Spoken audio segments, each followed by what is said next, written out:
혀 내미는 촌마. 글을 쓴 사이토 류스케는 일본에서 태어났으며 잡지, 신문기자 일을 하면서 저작 활동을 시작했다.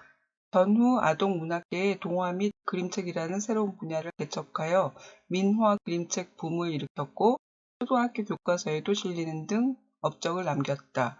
이 책 혀 내미는 촌마로 쇼가칸 문학상을 수상했다. 작품으로 장인들 옛 이야기, 꽃피는 산, 유키, 하늘의 붉은 말 등이 있다. 그림을 그린 다키다이라 지로는 역시 일본 작가이며 16살부터 만화를 그렸다. 1951년에 판화 그림책 하나오카 이야기를 제작했다. 주요 작품으로 사이토 류스케와 함께 작업한 하치로, 미코, 꽃피는 산, 모치모치 나무 등이 있다. 이 책에는 사이토 류스케의 단편 15개의 이야기가 실려 있다. 1967년 일본에서 출판되어 100세를 넘게 찍었다. 일본에서는 여러 편이 그림책으로 만들어지고 초등학교 교과서에 실기도 했다. 줄거리 치바 하나와 마을에는 혀 내미는 촌마라는 장난감이 있다. 얼뜨기같이 생긴 인형 이름이다.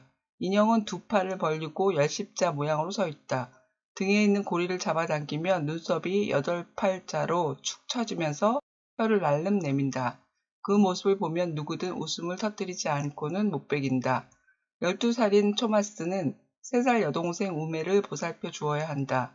우메는 동상에 걸려 손이 다 짓물러서 아침마다 따뜻한 물을 받아 손을 담그고 감았던 천을 벗겨내야 한다. 손에 온통 고름이 들러붙어 있으니 천을 벗겨낼 때 운다고 뭐라고 할 수도 없다. 어느 날 토마스는 좋은 방법을 찾아냈다. 우메가 울음을 터뜨리려고 하면 우메, 오빠 얼굴 좀 봐. 그러고는 눈썹을 8팔자로 청 내리면서 메롱 하고 혀를 내민다. 그러면 우메는 토마스의 얼굴을 보다가 그만 깔깔거리면서 웃음을 터뜨린다. 웃지 않고는 못 베긴다. 그때를 놓치지 않고 잽싸게 천을 잡아 벗겨내는 것이다. 그래도 고름이 많이 흘러 너무 아플 때는 우메의 눈물이 방울방울 볼을 타고 흘러내린다. 눈물이 흐르지만 그래도 깔깔깔 웃을 수밖에 없다. 어른들은 소장료 때문에 수군거리고 있다. 올해 갑자기 소장료를 많이 걷는다고 해서 걱정이 이만저만 아니다. 작년에 이어 올해도 홍수에 지진, 가뭄까지 겹쳐 수확이 여의치 않은데 영주님은 소장료를 전보다 더 내라고 했다 한다. 야반 도주라도 하는 수밖에. 습격이라도 해야지. 친견이라도 해보자고. 누가 관아에다 직수하면 어떨까?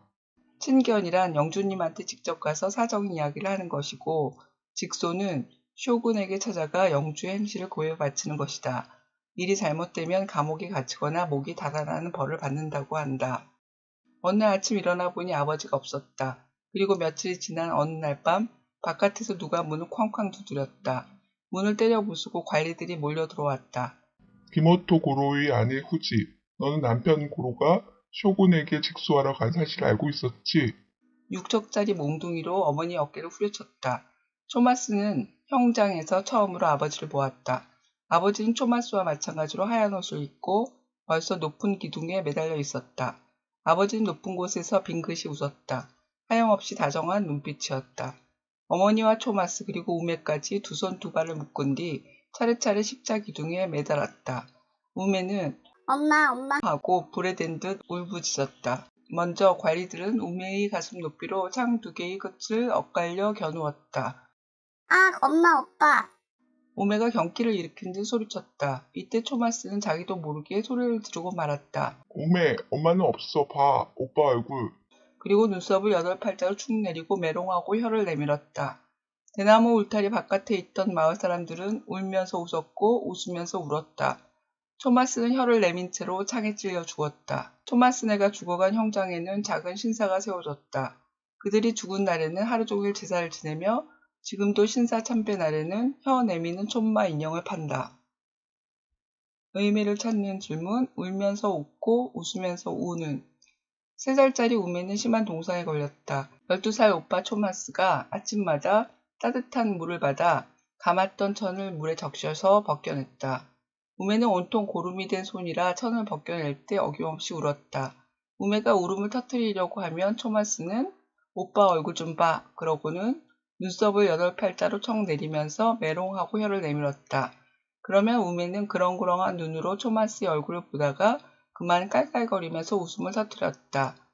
아빠 고로는 가혹한 소장료 착취에 시달리다가 일본 막부 시대의 우두머리 쇼군에게 찾아가 영주의 행실을 고해 바쳤다. 관리들이 쳐들어와 가족들을 모두 잡아갔다. 형장에는 아빠와 엄마, 토마스와 우매가 십자 기둥에 매달려 있다. 두 개의 창끝이 엇갈려 우매를 겨누었다. 우매가 경기를 일으킨 듯 소리치자 토마스는 오빠를 보라고 한다. 그리고 눈썹을 8팔자로 축 내리고 메롱하고 혀를 내밀었다. 마을 사람들이 울면서 웃었고 웃으면서 울었다. 지금도 이 마을에서는 토마스가 죽은 날에 혀 내미는 촌마라는 인형을 판다고 한다. 고롱으로 붙어버린 천을 떼낼 때 토마스의 우스꽝스러운 행동은 동생 우매의 고통을 줄이기 위해서였다. 토마스의 아버지는 높은 곳에서 하염없이 다정한 눈빛으로 빙긋이 웃었다. 토마스는 우매의 두려움을 덮고자 우스꽝스러운 표정을 지었다. 우매는 십자 기둥에 매달린 형장의 공포 속에서도 과연 웃음을 터뜨렸을까? 굶주림도 모자라 억울한 희생까지 당해야만 했던 소작농들. 일본의 에도 시대에만 있었던 일은 아니다. 시대와 국가를 떠나 힘없고 가난한 민중들이 겪는 불행이다. 작가 사이토 류슈키는 해악으로, 희생으로, 강한 생명력으로 그 고통을 이겨내고자 했다.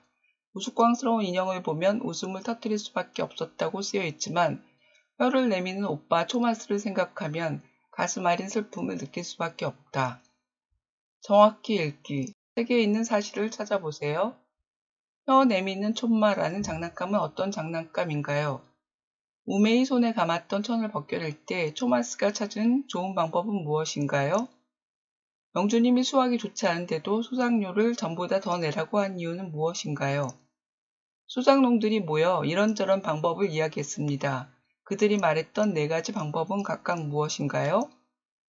우매는 왜 경기를 일으킨 듯 소리쳤나요? 깊이 읽기. 여러분의 생각을 말해보세요. 여동생 우매는 왜 심한 동상에 걸렸을까요?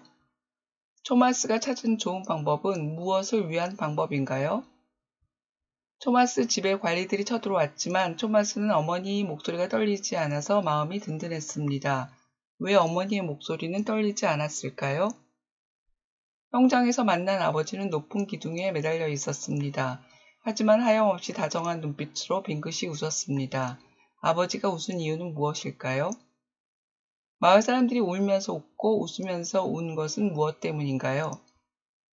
우리나라에서도 토마스 가족과 같은 불행이 있었을까요? 어떤 일을 알고 있나요? 즐겁지 않아도 웃을 수 있을까요? 왜 그런가요? 웃으면 고통을 잊을 수 있을까요? 웃으면서 우는 것 혹은 울면서 웃는 것은 기쁜 것일까요? 슬픈 것일까요? 왜 그런가요? 만일 여러분이 토마스라면 어떤 일을 할 수 있을까요? 소작농들의 불행과 죽음을 토마스의 우스꽝스러운 웃음으로 덮어버립니다. 가난한 민중들의 삶을 생각하고 불행과 웃음에 대해 알아봅니다.